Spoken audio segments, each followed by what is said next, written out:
Good afternoon, everybody. Thank you for joining us today. I'm Hillary, and we are welcoming one of our, well, not our educator, our Youth Resources Coordinator, Autumn Wagner, for our webinar today. And we thank you, Autumn, for coming in to speak with us today. You are welcome. So welcome to Mission, West Virginia. I'm just going to do a quick overview and I'll turn it over. So at Mission West Virginia, we change the lives of youth and families. We promote positive futures by recruiting foster families, providing life skills education, and creating community connections.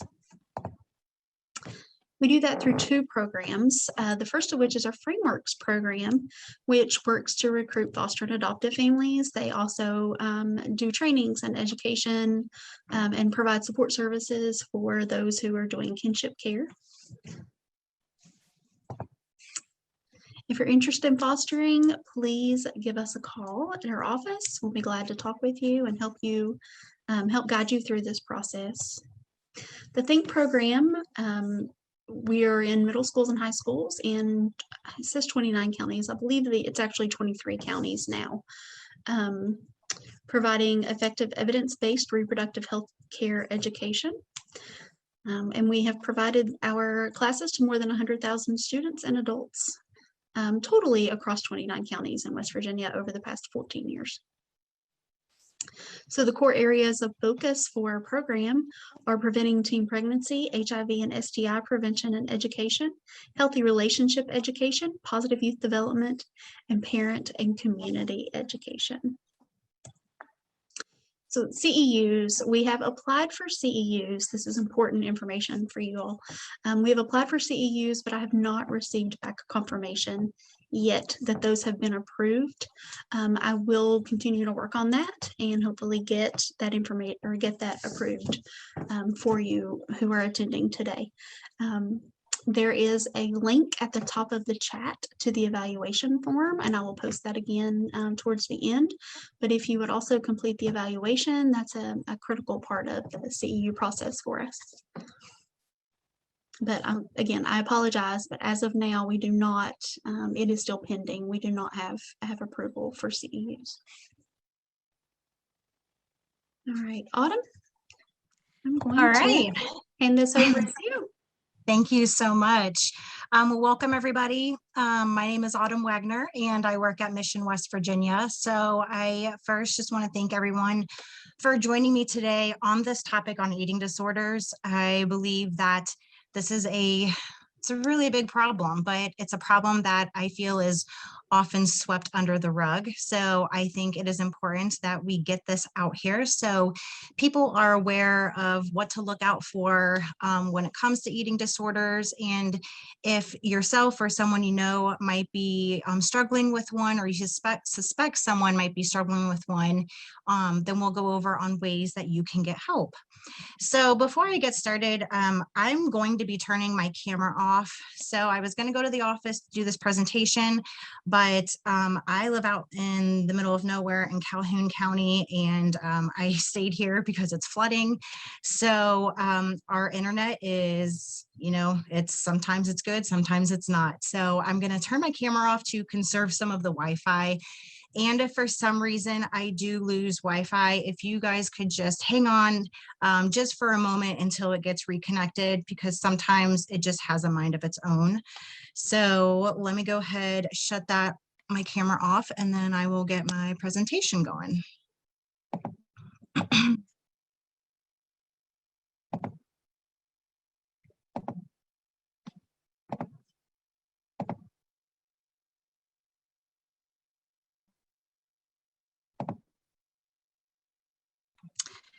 All right.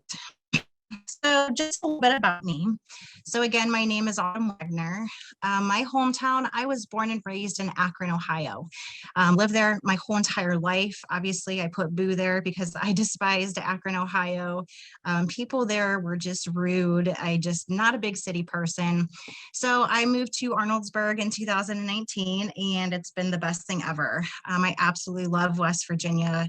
I love what I do. So this is just a good fit for me. My education background, I have a bachelor's and master's in social work from the University of Akron, and I'm a licensed independent clinical social worker here in our state.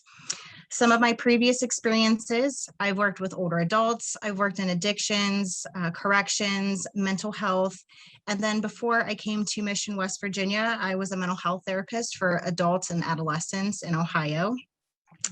So my current position, I was an educator at Mission, West Virginia, but I recently transitioned into the youth resource coordinator. So this is a brand new position that we have created in the past year. And what I do is the schools that we serve, I work with students one-on-one that might be experiencing any life situation that's making it difficult for them to function. So whether that's mental health, trauma, substance use, relationship problems, problems in school, problems with family, whatever it is, if they just need someone to talk to, I am here for them. And I also link them to different resources that they might be interested in the community. I also provide education on a wide variety of different topics. Okay, so today, again, our topic is on eating disorders. So anytime I talk about any mental health issue, I always put a disclaimer to please not use this presentation as a diagnostic tool, but use it for educational purposes. So if you or someone you know, if you have any mental health concerns, please receive proper assessments, diagnoses, and treatment from a licensed professional.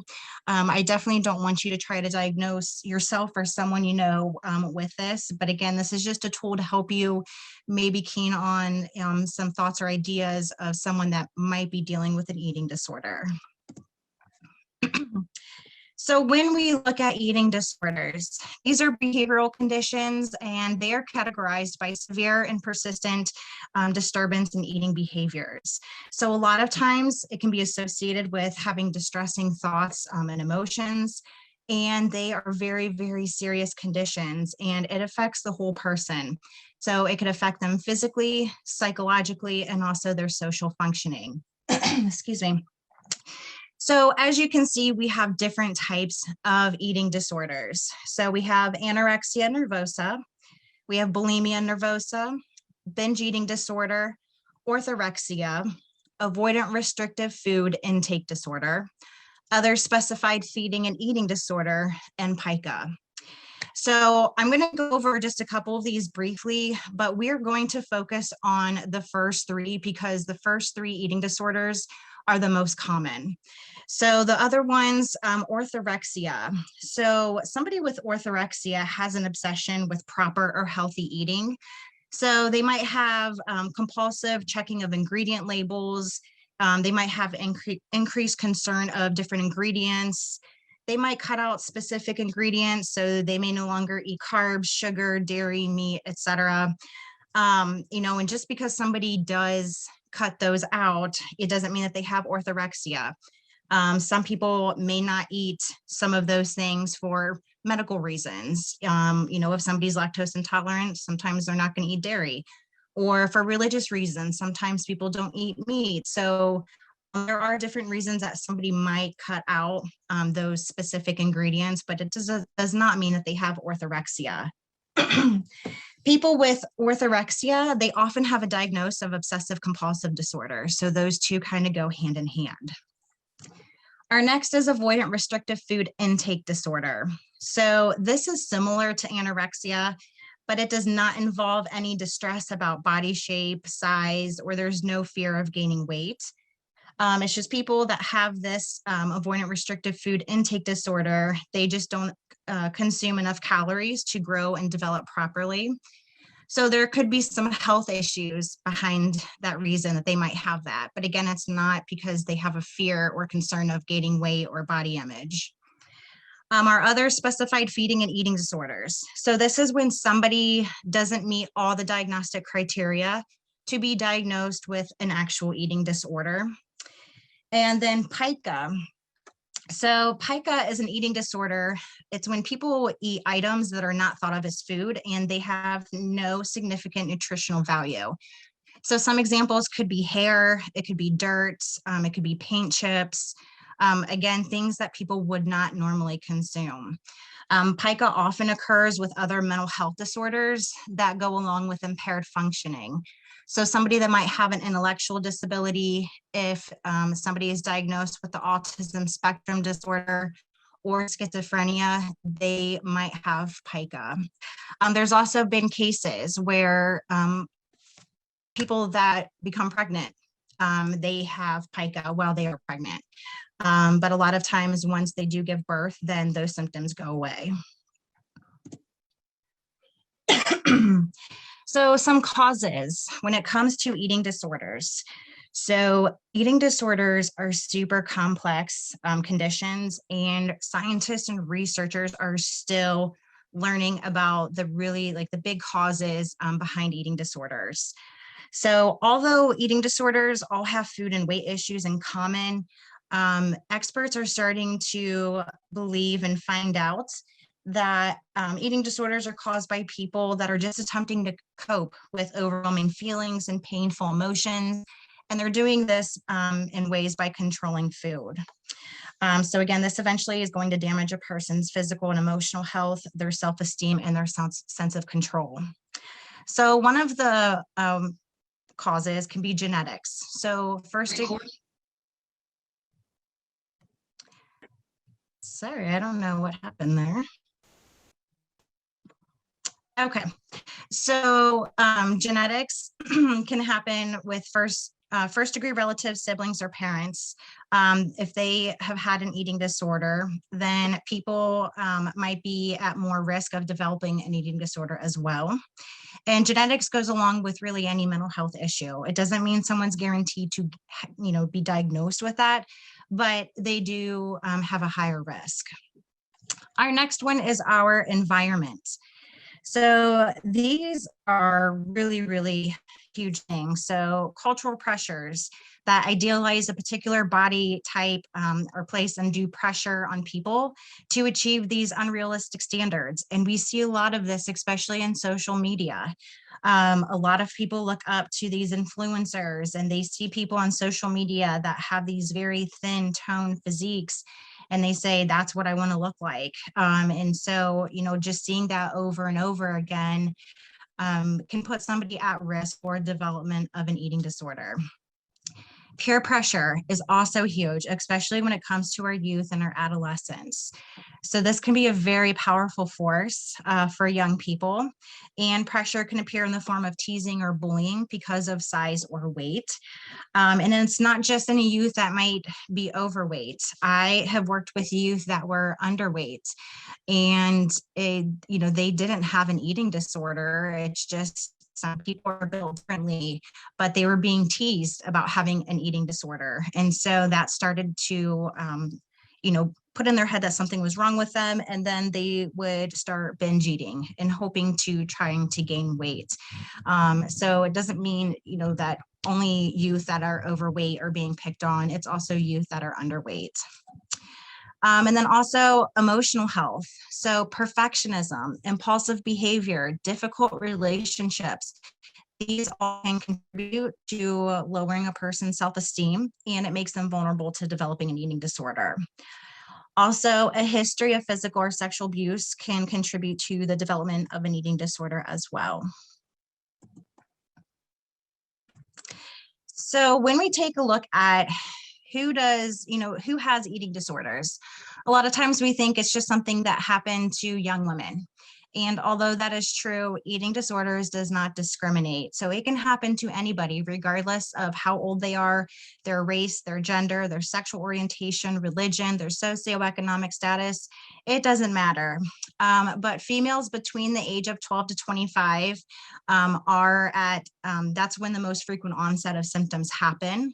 Adolescence is at a high risk time for development, just because, they're just trying to figure out who they are. They're trying to figure out, their world around them. There's a lot of pressure. So adolescence definitely is a high risk time for developing of an eating disorder. In the United States, eating disorders will affect 10 million males at some point in their life.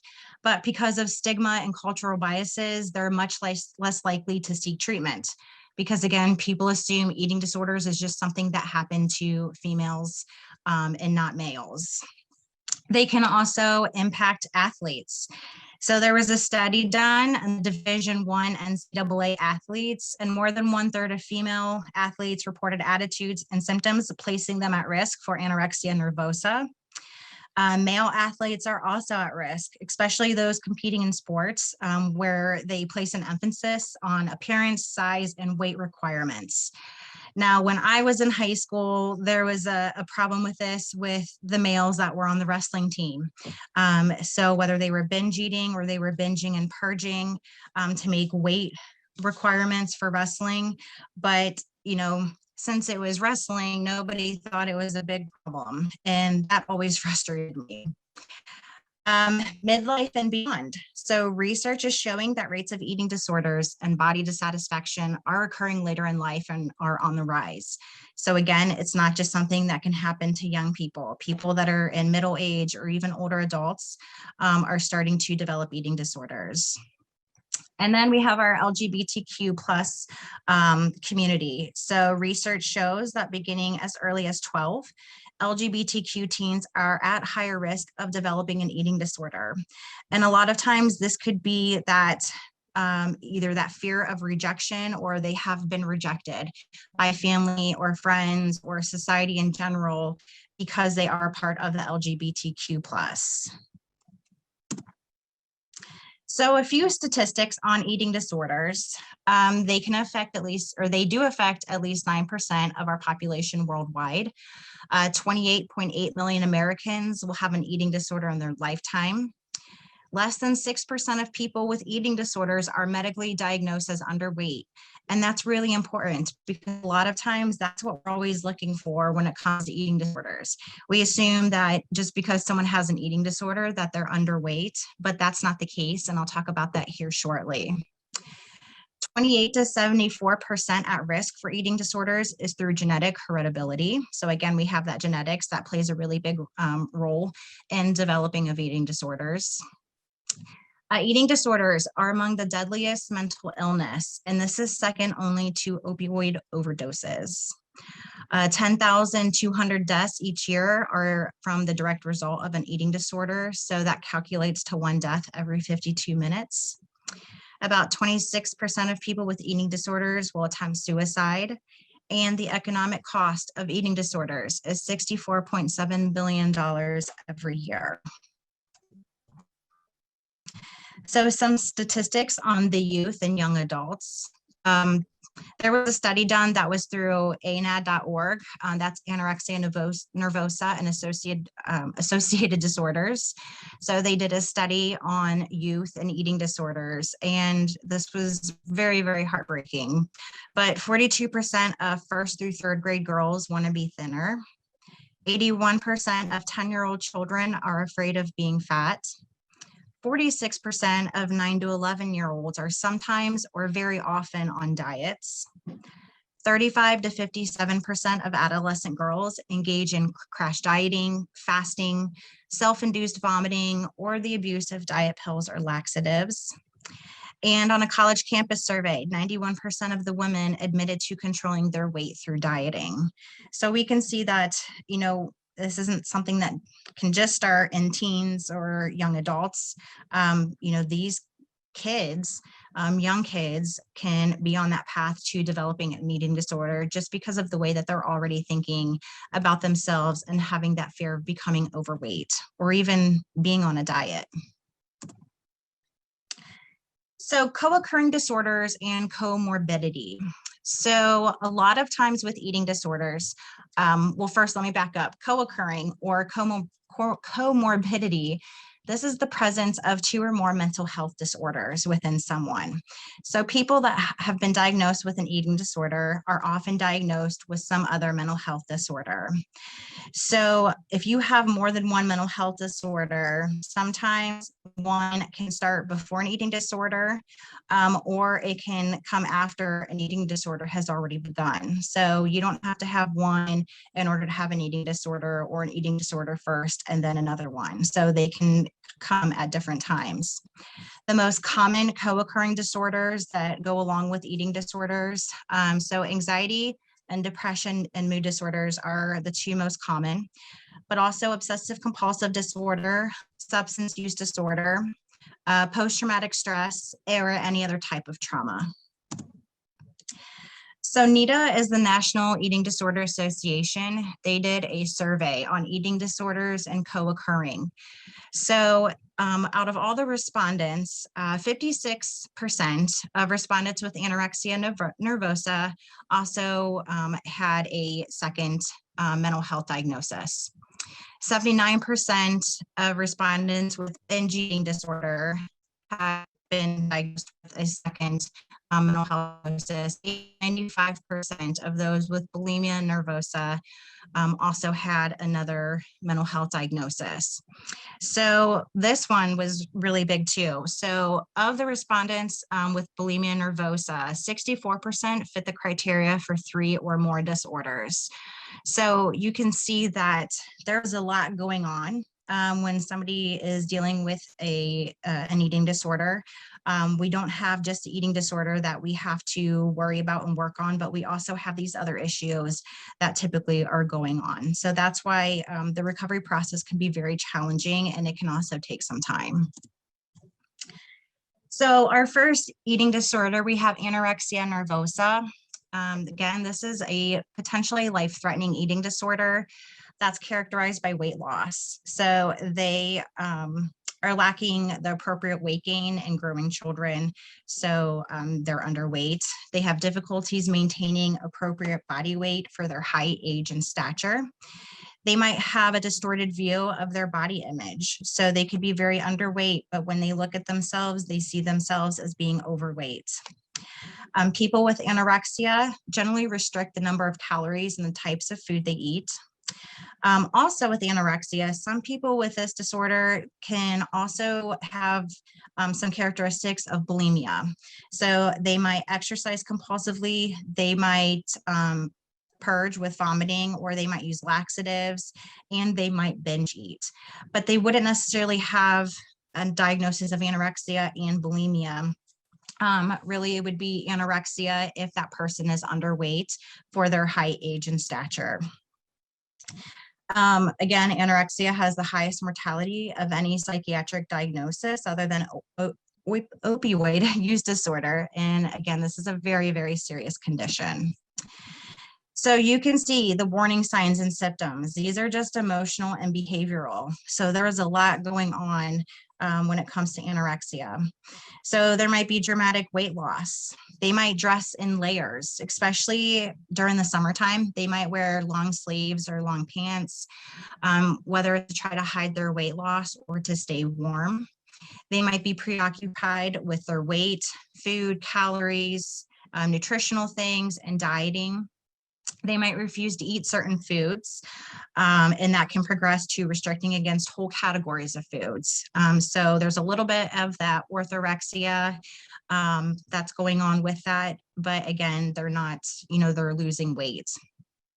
They might make frequent comments about feeling fat or overweight despite them losing weight or being underweight.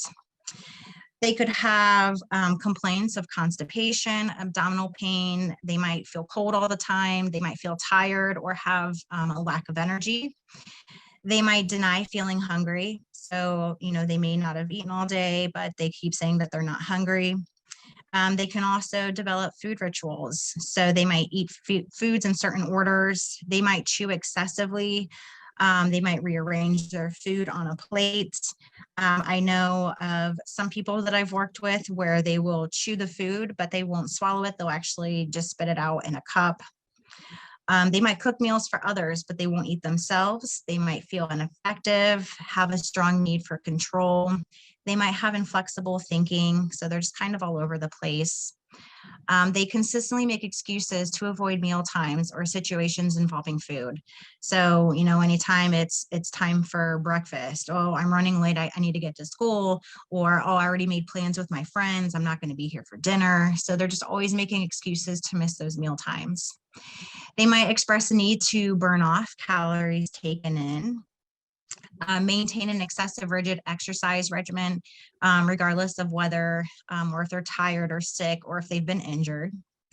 They might withdraw from their friends and activities and become more isolated, withdrawn, and secretive. They might have concerns about eating in public. They have limited social spontaneity, so they're just not social like they used to be. Again, it kind of goes along with that one before where it's, they just want to become more isolated. They want to be left alone. They resist or they're unable to maintain a body weight appropriate for their age, height, and build. They have an intense fear of weight gain or being fat, even though they are underweight. They have disturbed experiences of body weight or shape. Even if they're very weight or thin appearing, they see themselves as being overweight. And then also post-puberty female, they can lose their menstrual period. So they call that menorrhea when it's the absence of their menstrual period. So some physical warning signs for anorexia.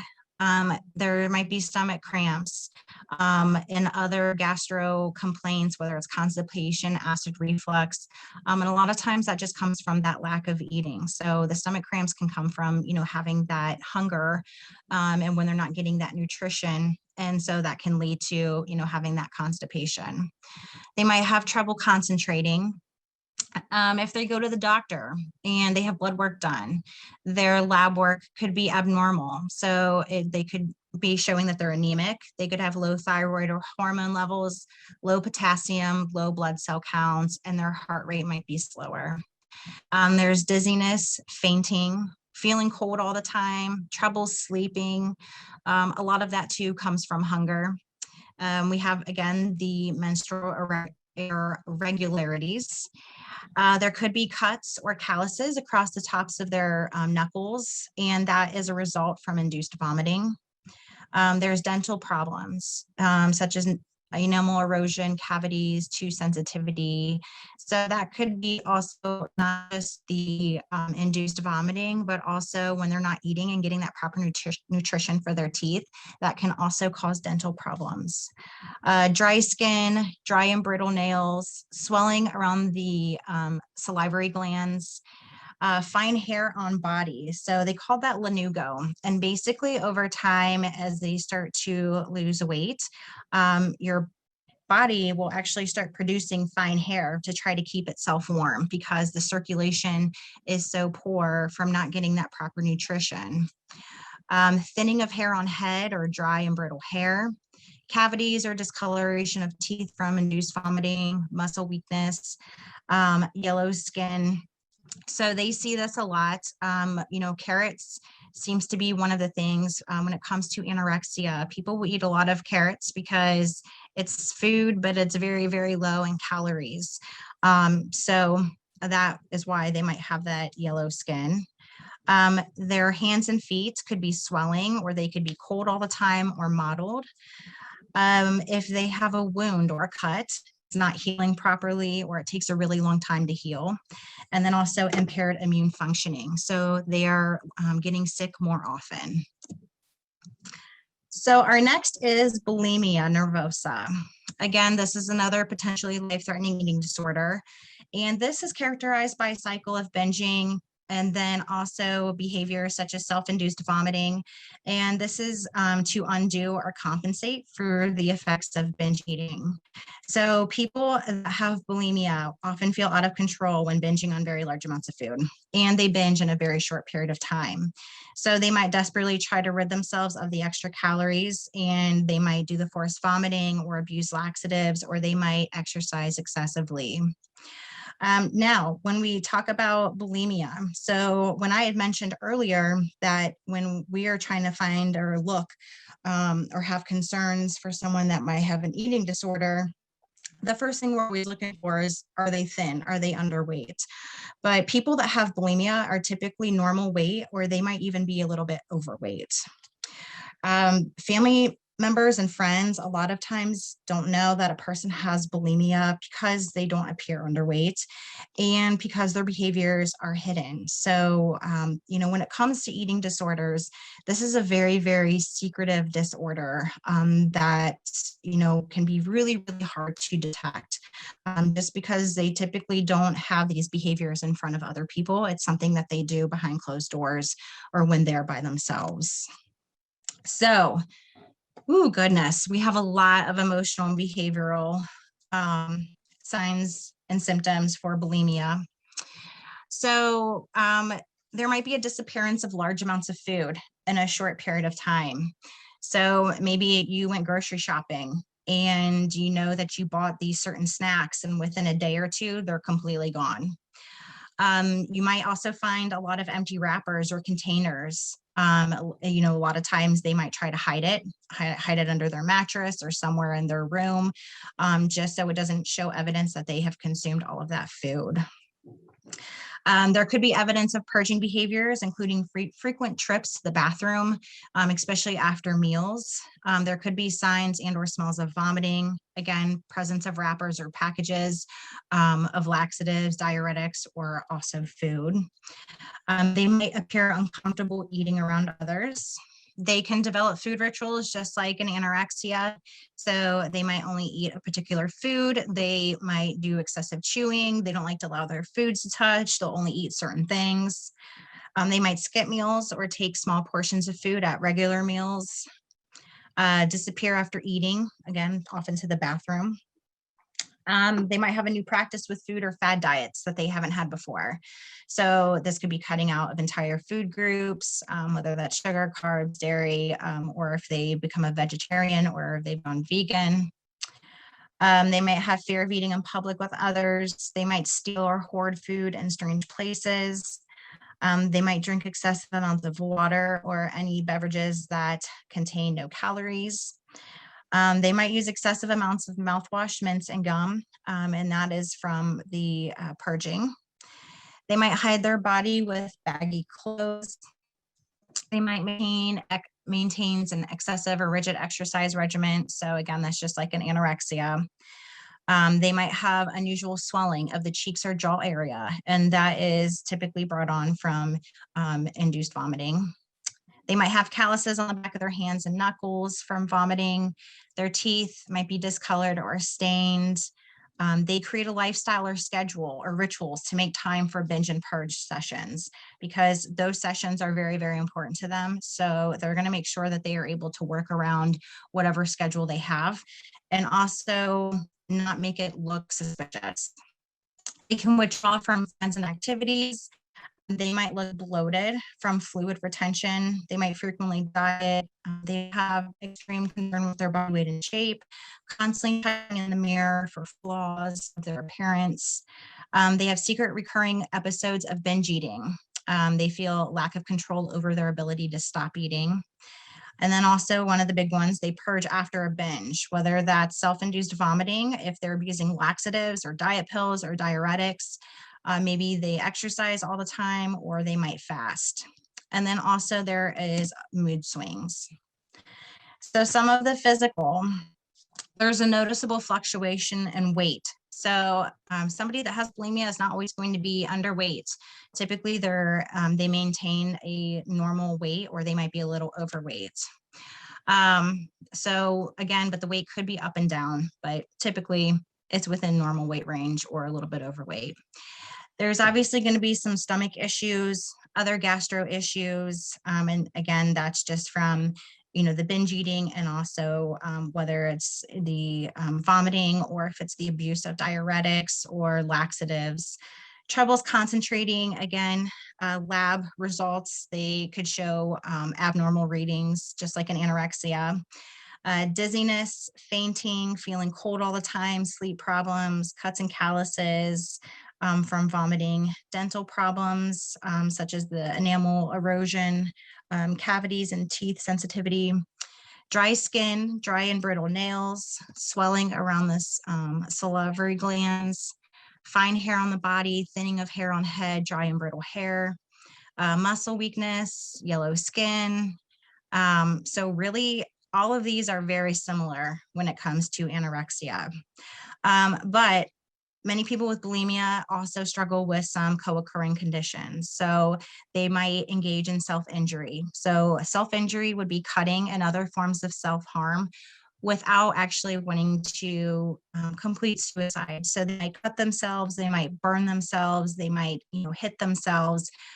So they're injuring themselves, but it's not because they want to die. It's just a way to cope with these emotions. They also might struggle with substance use, impulsivity. So they might have risky sexual behaviors. They might engage in other behaviors where they could get in trouble legally. So whether that's shoplifting or vandalism or anything like that.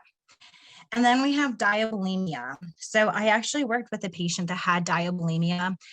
She was on an insulin pump and she would misuse her insulin pump. She was a type 1 diabetic.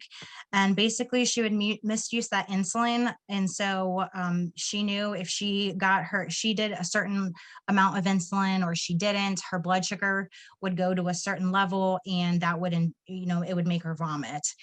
So that is not very common, but if somebody does have type 1 diabetes, that is something that could become a problem. Our last is binge eating disorder. So this is a severe, and again, it could be life-threatening and treatable eating disorder.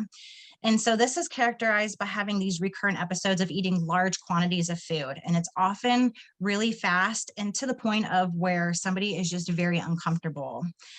They often feel a loss of control during these binges. So they might feel shame, distress, or guilt when they're finished. And that's not regularly using unhealthy compensatory measures to counter that binge eating. So basically, binge eating disorder is like bulimia, but they don't engage in any behaviors to rid of those calories. So there's no self-induced vomiting, there's no abuse of laxatives or diuretics or excessive exercise. So binge eating disorder is the most common eating disorder in the United States. And it's one of the newest eating disorders that was recognized in our DSM-5. So the DSM-5 is our Diagnostic Statistical Manual. And basically, it's a really big book that has all of the diagnostic criteria for us to be able to diagnose somebody with a mental health disorder. So it was really good that they introduced this into the DSM, and this was in 2013. So prior to 2013, binge eating disorder was listed as a eating disorder not otherwise specified. And what was troubling about that is since it wasn't an actual diagnosis, if somebody was needing treatment for binge eating disorder, insurance wasn't covering it because it wasn't a diagnosis in the DSM. But now that it has been officially, a diagnosable disorder, insurances are now able to pay for treatment, which is a really good thing. So some emotional and behavioral signs of binge eating. So we have evidence of binge eating, including disappearance of large amounts of food over a short period of time. You might find wrappers or containers laying around or hidden. They might appear uncomfortable eating around others. There could be any new practice with food, such as fad diets and cutting out entire food groups. Fear of eating in public with others. They might steal or hoard food in strange places. They're going to create a lifestyle or schedule to make time for their binge sessions. They could withdraw from usual friends and activities. They might frequently diet, show extreme concern with body weight and shape. They might check themselves in the mirror for flaws. They have a secret recurring episodes of binge eating. Again, that's that lack of control over their ability to stop eating. There could be a disruption in normal eating behaviors. So including eating throughout the day with no planned meal times. They might skip meals, or they might take smaller portions of food at regular meals, and then engage in fasting or repetitive dieting. They could have food rituals that develop. So they may only eat a particular food or food group, excessive chewing, foods not allowed to touch. They might eat alone out of embarrassment at the quantity of food being eaten. And then they're also going to have feelings of disgust, depression, guilt, and low self-esteem. So some of the physical warning signs, there's going to be fluctuations in weight, both up and down. So they're not necessarily, underweight. So it's kind of like with bulimia where they might maintain a weight that's in the healthy normal range, but they might also be overweight. There's going to be stomach cramps and other gastro issues, difficulties concentrating. Most people who are labeled clinically obese do not actually have binge eating disorder. So again, people think that if somebody is clinically obese, then they have binge eating disorder. But individuals with binge eating disorder are up to 2/3 of them are labeled or been diagnosed clinically obese. People who struggle with binge eating disorder, they tend to be of normal or higher than average weight, just like bulimia. But this could be diagnosed at any weight. So the next is with the internet, social media, and eating disorders. So if you ever hear of somebody talking about pro-Mia or pro-Anna, or if they talk about their friends Mia or Anna. So there's a lot on the internet of websites and social media that promote something called thinspiration or thinspo. And so basically pro-Mia and pro-Anna is pro-bulimia and pro-Anna is pro-anorexia. A lot of these websites and social medias are usually run by other people that are suffering from an eating disorder. But some of the sites might try to encourage others to continue to engage in their eating disorder behaviors.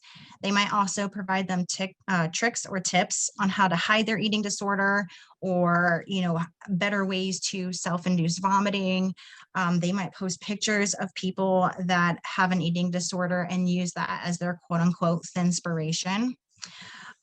Most of the time, people that create these pro-Mia and pro-Anna websites, they're really using the content to get support from other people who have an eating disorder, and it helps them to feel understood. So they try to build this community of support because a lot of people that don't experience eating disorders, it's really hard to have that understanding of what that person might be going through and how they're feeling. But regardless if it's about having that support, these websites can still be harmful and damaging to someone who has an eating disorder, or if they're at high risk or vulnerable to developing one. It can make them feel more negative about themselves. They might stir up damaging feelings of competitiveness, and then it might push them into setting unhealthy goals and rules for themselves. So basically the websites of pro-Anna or pro-Mia and the thinspiration, basically it's carrying out, it's really telling them that what they're doing is by choice rather than because they have a mental illness. So basically they're saying, you know what, we're fine, we're okay, there's nothing wrong with us, this is what we choose, rather than saying, you know what, I'm sick, I have something, going on and I need help. So that's why these websites can be harmful, because it can continue those behaviors. And if, the longer that goes on, it can be harder to break away from those disordered eating behaviors and to get help. So my next slide, I have just a couple of examples of what some of the thinspiration and things on social media look like, but I always just put a disclaimer that some of them can be disturbing. So if it is bothersome, then please don't look. But at the top left-hand corner, we have TikTok. So, there's a very thin girl that's talking about all the weight loss tips. And then the girl next to her is showing off the bones in her chest. The picture next to that, Anorexic Nation. So this is one where, they think that having this disorder is by choice. This is what they're choosing and there's nothing wrong with it. So basically it's glorifying, anorexic behaviors. And then we have, the perfect thigh gap, ways to get that perfect thigh gap so they're not touching each other, because if your thighs are touching each other, then there's something wrong with you. The next we had Pinterest. So there's things on Pinterest, that is promoting, excuse me, promoting these thoughts and ideas that could really push somebody into that eating disorder.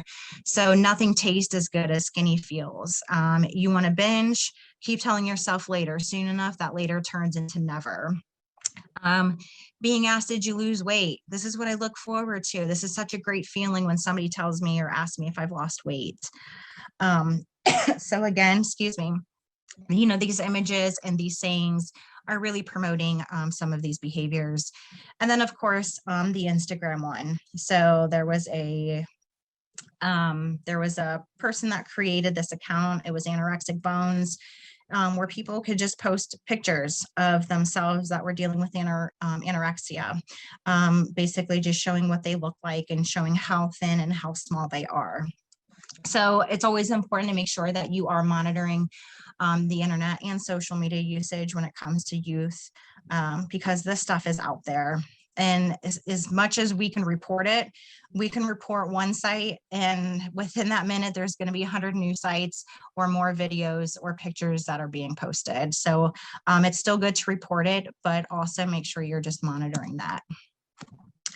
So briefly, I just kind of want to go over my personal story and my recovery from my eating disorder, and then we will talk about how to help a loved one. So I battled bulimia nervosa throughout high school and a little bit in college. And when I had mentioned earlier how experts are now believing that eating disorders are caused by a way to cope with overwhelming feelings and painful emotions by controlling food, that made my heart so happy, because a lot of times, when I was in grad school and, and doing research and reading books in the DSM, they say that all eating disorders is all about body image. And I always disagreed with that, because I personally battled bulimia nervosa, and it had nothing to do with body image for my case. So that's why I have always felt that, eating disorders can also be something that is not about body image. My symptoms basically resulted from past trauma. There was a lot of stuff that, went on in my life, and there was a lot of stuff that was going on in my life at that time. And I couldn't control anything in my life. And I didn't know what else to do. I was always that kid, though. I did have a lot of perfectionism where I had to get good grades. I had to do things right. So having that mixed with this lack of control of my life kind of developed into this eating disorder. And so basically, my eating disorder was a way to control. I could control what I could eat, what I didn't eat. And it was kind of like a euphoric reaction when I would binge and purge. It was a release, an escape of all of these emotions that I have had, for a really, really long time. So my husband, he's a recovering alcoholic, and he gives me permission to mention that. But we would always talk how, like, with him and his addiction to alcohol and my bulimia, it was like there were very similar emotions behind it. It's just the way we dealt with it and the behaviors were different. So he dealt with a lot of these harmful emotions, and his way was drinking. And for me to deal with these emotions, it was by binging and purging. So I hope that part makes sense. But I battled through that through high school. It was very secretive. My parents had no idea. A lot of times, after, I'd eat, I would tell them I was going to go visit a friend, but I would actually leave and I would go to a couple of fast food places and get a bunch of food, or go to the gas station. And I had a little secret place where I would go and I would binge and purge. And that is, kind of what I did. So there were some friends that were aware of what I was doing. And so at school after lunch, that was usually my time to, do that, because typically with binging and purging, it's usually within the first half an hour that somebody will purge. Because anytime after that half an hour, it makes it more difficult to purge, because that food is already like starting to digest. So I was, typical day, and I went to the bathroom, and when I came out, the hall monitor was there, and she immediately took me to the principal's office. And so some of my friends had let the principal and the hall monitor know what was going on. I tried to get out of it as much as I could. I wasn't feeling good. My stomach was upset. At that time I had been on, I was just started on some new medicine for depression, and, oh no, the medication was just making me really nauseated. And I became defensive. And so, she didn't, the principal didn't tell me she was going to tell my mom and dad, but, we talked, and then I went to class. So I went home that day, and my mom, I could tell, had been crying, and I knew exactly why she had been crying, but I just kind of played it off like, what's wrong? She's like, oh, I just had a bad day. And I'm like, okay, I'm sorry. And I just went on and did my thing. I could point fingers at my parents for not saying anything right then and there. But that wouldn't be fair, because again, this is a really difficult and challenging thing to do or to address when it comes to a loved one. So a couple of weeks would go by, and I knew that they knew, but they didn't know that I knew that they knew. So when we would have dinner, I would eat normally. I would go to the bathroom, and after a few minutes, they would ask if I'm okay. So I went along with that, with, just making them think that everything was okay, but I was still able to find my times where I could binge and purge, because, we're sneaky like that. So it finally just came down to a point where my mom just said, I need to talk to you. And, when we had that conversation, at first I was very defensive. I was mad. I was angry. But I didn't want to live anymore. I was living a double life. And I was just sick and tired of being sick and tired. And so I, told my mom. I was honest with her. I told her everything.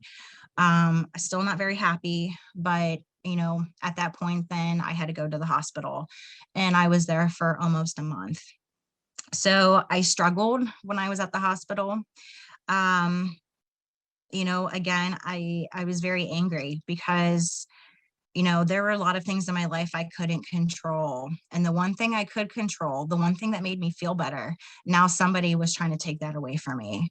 So you better believe I fought like hell to keep on, doing what I was doing and hold on to that eating disorder, because I felt like that's all I had left.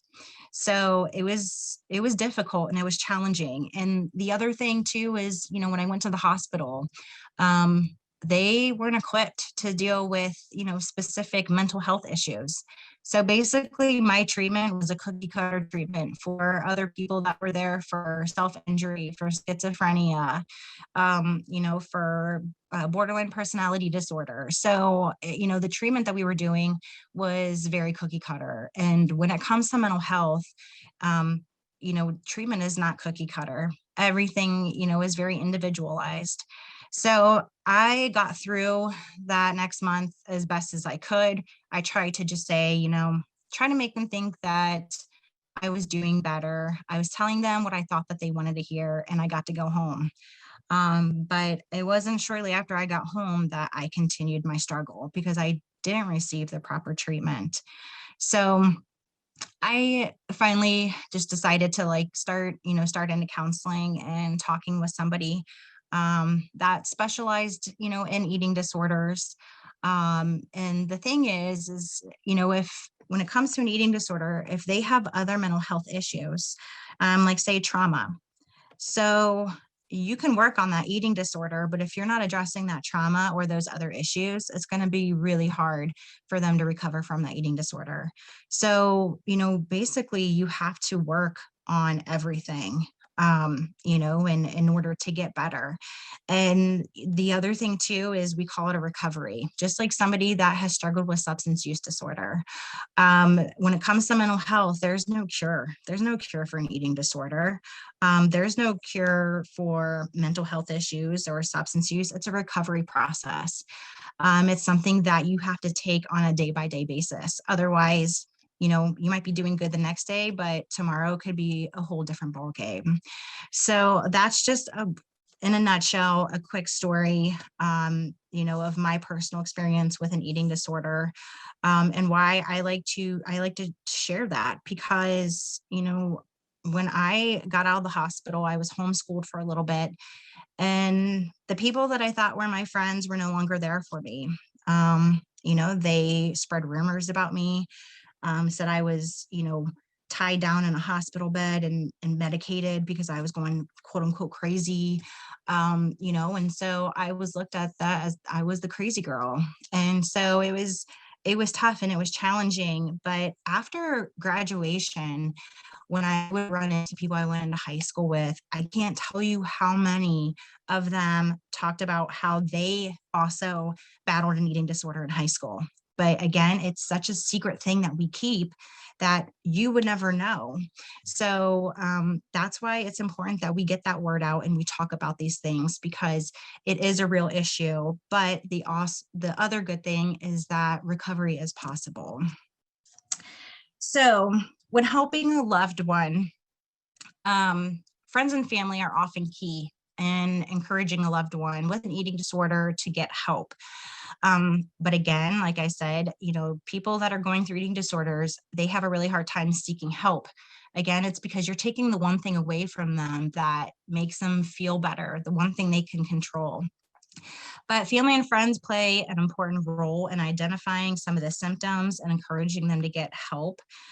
So if you are concerned about someone's eating habits, their weight, or if they're having body image issues, this is going to be really difficult and scary for you. I'm sure my mom would say that she had no idea what to do. She didn't know how to address it. And I can't blame her. So this isn't stuff that we learn. There isn't a parenting book that says, this is what you do if your child has an eating disorder. So again, it can be difficult and very scary, but it's so important that you are there to help and support that person. The last part, people that are in recovery say that the support of family and friends was important to them getting well. That is so true. It may not seem like that for us in the beginning because there was a lot of anger and frustration. But, once we get to that point of being able to think clearly and getting that help and feeling better, then we have a better understanding of how important their role of support was to us. So when you're talking to a loved one, learn as much as you can about eating disorders. So NEDA is the National Eating Disorder Association. NIM is the National Institute of Mental Health. NAMI is the National Alliance on Mental Illness, and the APA is the American Psychiatric Association. Please use the internet to educate yourself. There's a lot of great information out there to help you recognize some of these signs and how to get help. You might want to rehearse what you want to say. So sometimes this can help clarify and reduce anxiety if you write it down, especially main points that you think are going to be helpful. Because if we don't rehearse or practice that, when we go to talk to that person, we might be so upset or so anxious that we're not going to remember all those things that we wanted to say to them. Make sure you set a private time and place to talk. Obviously, nobody wants their personal business aired in front of others. Be honest with them. Avoiding or ignoring it is not going to help that situation or make that problem go away. So again, going back to my parents, they found out about it, but they chose not to address it right away. And like I said, I can't blame them. I don't know if they were in denial. I don't know if they were trying to figure out how to address it with me. But again, by not addressing it, it allowed for those behaviors to continue. Even though it wasn't a very long period of time, they still continued. When you're talking to them, use I statements. So you want to focus on behaviors that you yourself have personally observed. You don't want to say you're not eating enough, you're spending way too much exercising, you're not doing this, you're not doing that. That is going to sound like you're accusing them, and that is only going to create them to become defensive. And they could also disengage and say, you know what, I don't want to talk to you. So use I statements. Say, I have noticed, or I am worried. Make sure that it's things that you have observed. Stick to the facts. So talking about eating disorders a lot of times can bring up a lot of intense emotions that can overrun that conversation.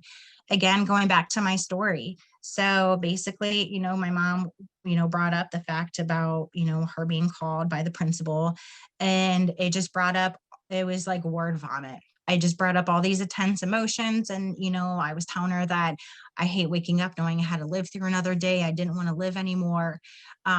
So again, you want to try to focus on those behaviors and, talk about those behaviors you've noticed and just calmly explain what your concerns are.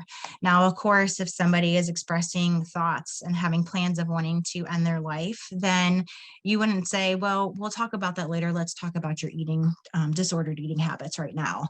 You obviously want to get immediate help if they are expressing right then and there having thoughts of suicide. You want to be caring, but also be firm. So caring does not mean being manipulated by them. I promise you that we are awesome at this. When we are being called out on our issues, we will do everything we can to guard ourselves and protect ourselves.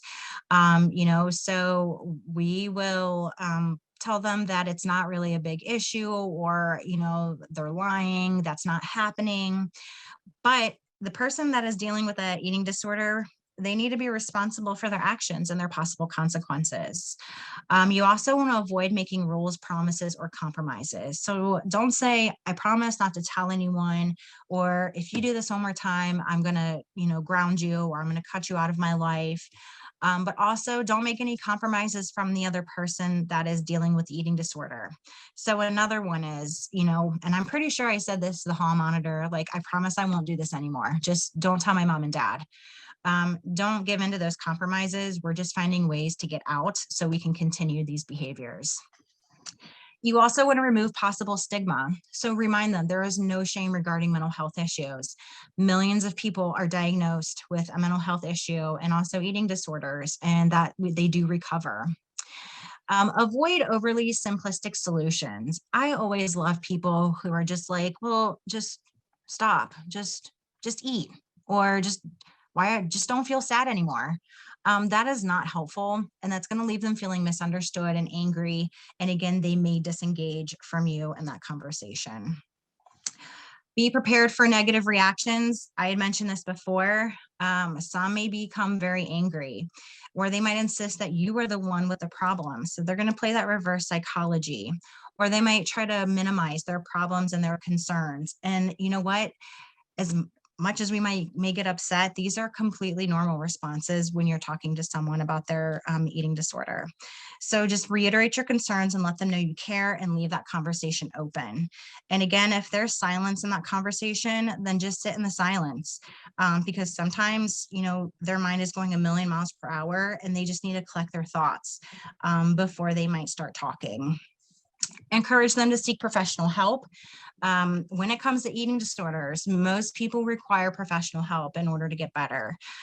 You can help them or offer to help them find a doctor, a therapist, or a psychiatrist.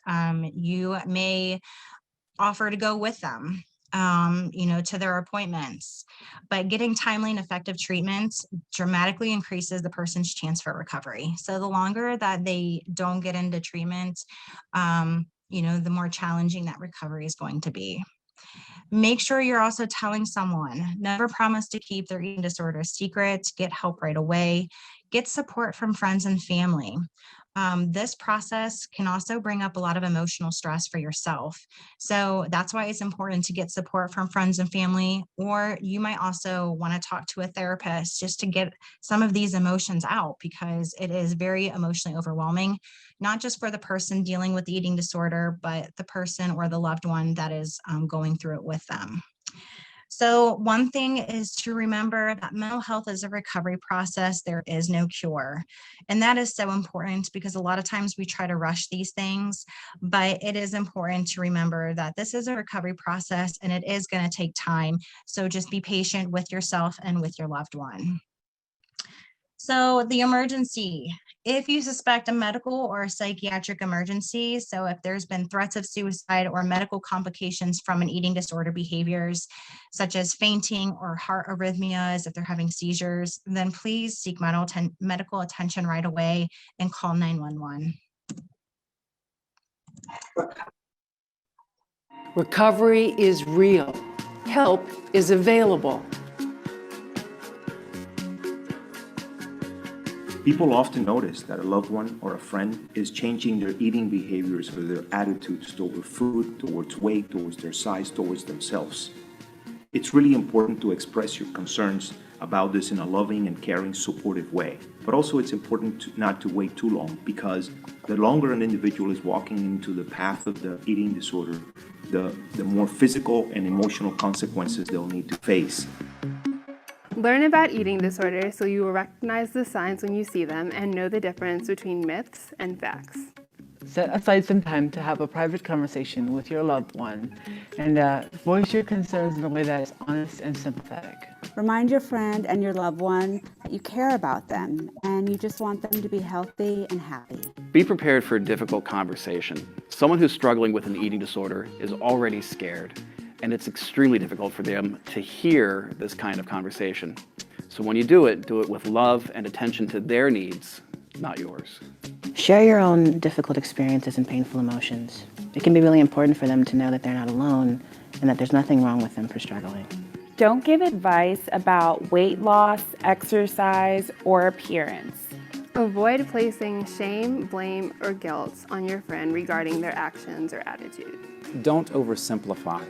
Avoid saying things such as, if you just started to accept yourself, everything would be all right. Or, if you just started eating normally, everything would be fine. Use I statements. For example, I'm concerned because you don't eat breakfast or lunch, or it makes me afraid to hear you vomiting. Set boundaries to preserve your own emotional well-being. It's important to suggest that they seek professional help from a physician, a dietitian, a therapist, someone who understands eating disorders. One of the most important things you can do is educate yourself about eating disorders. Dig into the facts. Go to the NIDA website. There continue to be lots of myths and misconceptions about these disorders, and you need to educate yourself about what's true. I know I'm not the only one that struggles with body image and eating disorders. My life in recovery is more beautiful than I ever thought possible, but I had to make that commitment to myself. All right, so my last few slides are just some resources on ways to get help. So that video is through NEDA, the National Eating Disorder Association. Their website is nationaleatingdisorders.org. You can chat online to someone. They have resources. They have a 24/7 crisis text line where you can text NEDA to 741-741. They also have a database where you can locate eating disorder services near you. NAMI is our National Alliance on Mental Illness. Their website is nami.org. They have resources and information on eating disorders and on other mental health issues. And then they have the phone number where you can call and talk to someone. So ANAD is our Anorexia Nervosa and Associated Disorders website. They have a lot of great information and resources. They have a treatment directory and referral resources. You can talk to somebody Monday through Friday. It's 9 a.m. to 9 p.m. Central time. But if you think you have an eating disorder, if you think someone else has one, if you want treatment referrals, support, you can always talk to them. They also offer online support groups. So I would definitely recommend these online support groups because they are monitored by people that run this website, and this is a national organization. So if there is any of the inspiration or anything that could be harmful going on, then they will definitely delete that, and they can block people. And then they also have a peer support mentor program, which I think is amazing. So they have a program where somebody could have a peer support, and it's almost like in Alcoholics Anonymous. So they have that support person that is in recovery that they can talk to and help them. So in order to be eligible, the person that has an eating disorder must be in counseling, and their therapist must provide a recommendation for the mentorship program. And then if you're under the age of 18, it will require parental consent. Applications must reside in the United States, and all mentors have battled an eating disorder, but they've been in recovery for at least 2 years. So how this mentorship works, it lasts typically between 6 months to a year, and they meet for at least 1 hour of peer support every week. And they do this either through the phone or through FaceTiming, and they are not allowed to meet in public. So that is always a good thing as well. SAMHSA, they have really great information at samhsa.gov. They offer free resources. They have a national helpline, and then they also offer free confidential referral and information services, and they are available 24/7, 365 days out of the year. And then locally, we have our West Virginia Crisis Support Services. So if you go to helpforwv.com, they have an online resource and referral program where you can find assistance for mental health issues or substance use issues. They offer online chat support, and there is somebody there 24 hours a day, 7 days a week throughout the whole entire year. So these are my resources that I used. And if you guys have any questions, I know this was a ton of information to try to cram in an hour, and I know I'm a little bit over. I honestly could talk about eating disorders, for hours. But my email address is down here. It's awagner@missionwv.org. If you have any questions, concerns, if you just, need someone to chat with, or if you are just looking to be pointed in the right direction on where to get help, please do not hesitate to contact me. Autumn, before we head off, we do have a few questions. Yes. One is, I have a member of my family that has intense mental health and substance use disorder. She recently informed me of an eating disorder, and she would like to provide this person with information, or she has provided this person with resources and information, but she doesn't necessarily want help because she feels overweight, and she doesn't feel like not eating or binging is a problem because it makes her feel better. So in my response on the back end, I listed the tips on talking to a loved one from NEDA, as well as the crisis numbers and chat lines and text lines. Do you have any other insight or any other responses that you would like to add there? Yeah, so it is so hard because, when it comes to someone we love, we typically want to fix it. We want to fix it for them. But basically, there is nothing that we can do to fix those problems. But one thing I would encourage you is just to always be there to support them.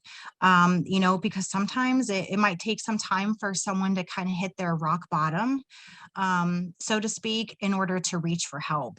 So, it can be frustrating for that loved one, and it's easy for them to just wipe their hands clean and say, you know what, I try to help them. They don't want the help, so I'm done. But, just always try to keep that door open, to be there to support them, and hoping, if you gave them those resources, that is awesome that you did that. But unfortunately right now, if they think that they don't have a problem, then they're not going to get help. And we can't force them into that help or treatment. Otherwise, it's not going to be effective for them because they don't think that what they're dealing with is an issue. Okay. The next question is it a good idea, in your opinion, to ask someone with an eating disorder to make a schedule to eat, even if it's only a few bites? So that way they're at least getting them to eat something every day, even if it's not a lot. I did mention in my response that oftentimes therapists will often or suggest meal planning as part of nutrition therapy, and that an eating schedule helps prevent skipped meals. Ultimately, the goal is to normalize eating patterns. Do you have any other information that you would like to add there? That's really hard. I always try to leave that for like a trained professional to work with someone with that, because if it's coming from a loved one, it's going to feel like they're being forced to do something. And so again, for some reason, we'll listen to counselors, but we won't listen to our parents or, our caregivers or our loved ones. We think they don't know anything, but a counselor will say the same thing and be like, oh yeah, that's probably a good idea. But I always try to encourage, to do that with a trained professional. You could always try to encourage them to eat, and, you might suggest it, but if they're not willing to engage in it, then I definitely wouldn't push it. And you would just kind of have to monitor them. And then if they're displaying any kind of distress, from not eating, then it might be time to take them to the hospital. If they're not getting that nutrition that they need, if, maybe you've suggested it and they're like, no, I'm not eating. Sometimes the hospital is the last resort. And that's where, we see that a lot with anorexia nervosa, where people have to go and they have to get tube fed, and they have to be on a tube feed for a couple of days just to rebuild, some of that nutrition. Okay. Next question is, a college-age coworker lost weight and has a bad complexion now after a breakup. She says she's okay, but I'm worried. She was already thin to begin with. Any advice? So I would approach that. Number one, thank you for caring for your coworker and your friend. I always love that. I love seeing people just wanting to help others. So I would approach it as not as a, you've lost a lot of weight and, and you were already thin to begin with. Are you okay? If you are aware of like the breakup that happened, I would maybe just suggest and say, I'm sorry about your breakup. Are you okay? And just kind of go from there and try to guide that conversation. You can also just give them resources, whether it's, talking to a counselor or, mental health in general. I wouldn't make it specific to an eating disorder, because then they'd be like, what, do you think I have an eating disorder? And they could get defensive. So I would kind of just take it as a general approach, just making sure and asking them if they're okay, if there's anything you can do to help, and maybe just say, I'm concerned that, because of your breakup, here are just some things that you could read that could be helpful. Okay. We did get a response back from the person who submitted the question about an eating schedule, and they stated that this person isn't necessarily, it is not a family member. It's not coming from that perspective. This person works as a peer support specialist. So she wasn't sure if that would change your feedback there. I think it would just depend on, how comfortable, if, what is your relationship like with that person? If you feel comfortable suggesting that, then I don't see a problem with that, because the only thing they could say is either, yeah, I'll try that, or they're going to tell you no. So, it's not going to make things worse by making that suggestion. Okay. Looks like we have 2 more questions. Is there a specific site to go to when someone seems to have an eating disorder, bipolar, and possibly borderline personality? This person's a 20-year-old relative. Okay, so I would definitely look at a couple of them. So one would be the NEDA, the National Eating Disorder Association. It's National Eating Disorder. I can put those back up if I need to. I'll link them. You link them, thank you. I would also look at anad.org, which is Anorexia Nervosa and Associated Disorders. And then I would also take a look at NAMI, which is the National Alliance on Mental Illness. So all 3 of those are going to be talking about, eating disorders as well as other mental health issues. NAMI they talk about all sorts of different mental health issues. They have really great resources. And then the other 2, even though they're more geared towards eating disorders, they do touch base on co-occurring disorders and how you can help someone with that. Because that could be, it's challenging. It's challenging if somebody is just diagnosed with an eating disorder, and it's challenging if they're diagnosed with more than one mental health issue, which is, like I had mentioned, super, super common. Okay, let's see. And it looks like there is one more listed here, and then I'll go back through the chats and make sure. I didn't miss anything. What are some evidence-based treatments for eating disorders? So there are two that I highly recommend. So the first one is going to be dialectical behavior therapy. So DBT. DBT was actually created by Marsha Linehan, and she created it because it was basically created for people with borderline personality disorder that self-harmed, because that's that's one of the things for with borderline. A lot of times they self-injure, and she herself experienced or has been diagnosed with borderline. So I will write it in here.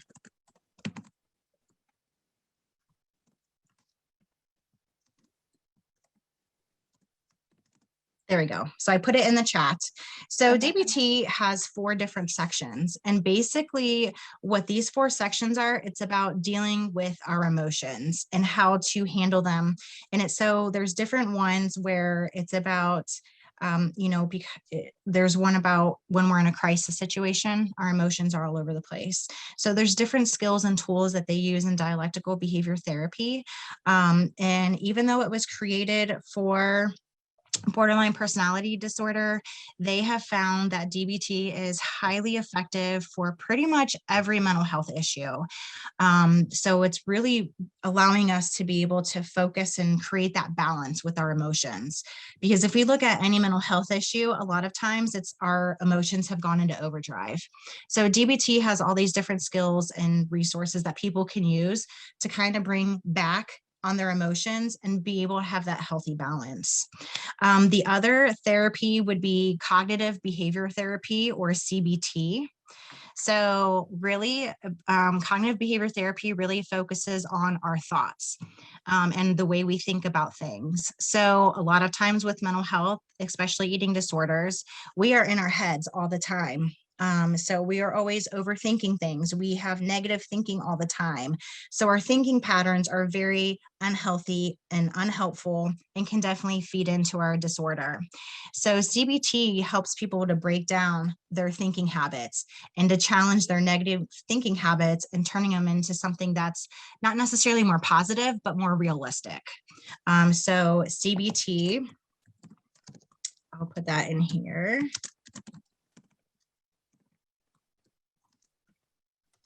So these are going to be the 2 that I would definitely recommend for eating disorders. And, honestly, if people don't have any mental health issues, CBT and DBT, we could all use some CBT and DBT. It's very, very helpful. But yeah, because it can work for pretty much every mental health issue. But those are the 2 that I would recommend. So, if you are looking for a counselor for yourself or somebody, then, you can always ask if somebody specializes or if they're certified in DBT or CBT. Okay, and we have one person who has their hand raised that is on the phone only, and I am going to open that line so that they can ask their question. Okay. Okay, Hannah, you should be opened. You'll just have to unmute.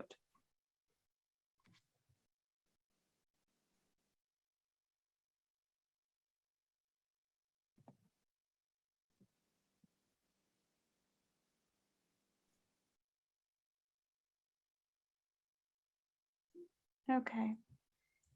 Maybe Hannah accidentally raised her hand. It happens. Okay. All right, that is all I see.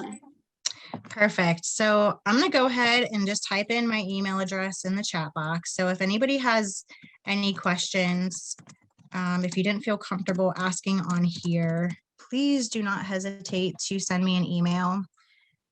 So obviously I live for helping people, youth, adults, when it comes to mental health. This is what I know and what I love. So don't hesitate to reach out to me, and I will do everything I can to provide you help and assistance. Okay, and I will also include your email in the follow-up email to all participants. I appreciate that. Thank you very much, Autumn.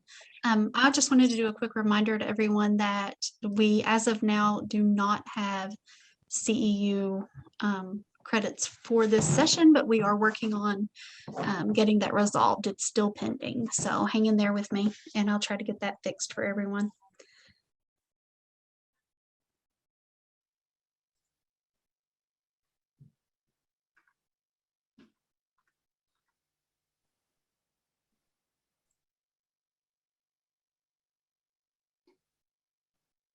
Yeah, Brooke asked the question, how will we get the CEUs? Will there be an email? Yes.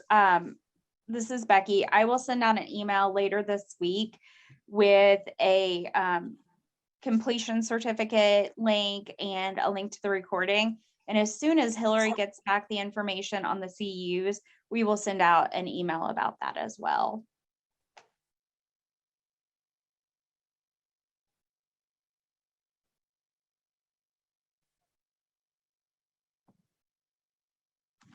All right. Don't see any other questions. I think we're good. All right. Well, I thank you guys so much. I really appreciate everybody attending this. And, you know, I know there's a lot going on. We have COVID and potential flooding. So I really do appreciate everyone taking their time out of their day to be here and be present with me. So if you guys are in the pathway of whatever is left over of Hurricane Ida, please stay safe. Don't drive through flooded roads like my mom always tells me. So yeah, just stay safe. Okay. Thanks, guys. Thank you. Thank you, everyone. Have a good day. You too.